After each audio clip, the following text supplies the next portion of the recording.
انسان کو اگر چیلوں کو گوشت کھلانے کا شوق ہے تو یاد رکھ کے جب چیلوں کے سامنے کھڑا ہوگا تو چیلوں نے حملہ بھی کرنا ہے.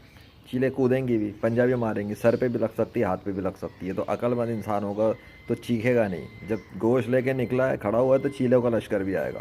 اتنی سی بات سمجھ میں آتی ہے نا. تو بھائی جب جھوٹے خداؤں کو بناؤ گے, جھوٹے خداؤں کی پوجا کرو گے, جھوٹے خداؤں کو لے کے پبلک میں کھڑے ہو جاؤ گے, پھر ان کے نام پہ پرچار کرو گے, پھر لوگوں کو بیوقوف بناؤ گے, تو جس طریقے سے یہ اپنی پی پی بجا رہا ہے, یہ پی بجا رہا ہے کیونکہ یہ آیا ہے نا, تو اس کی آواز سے اب جو تنگ ہوگا اس کو جا کے سنائے گا, کچھ بھی کرے گا.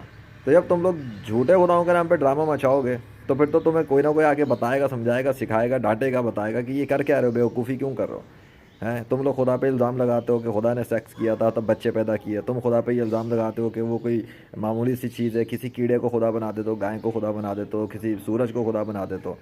ایسی ایسی گھٹیا اور بیوقوفوں والی حرکتیں کرو گے تو کسی کو تو آگے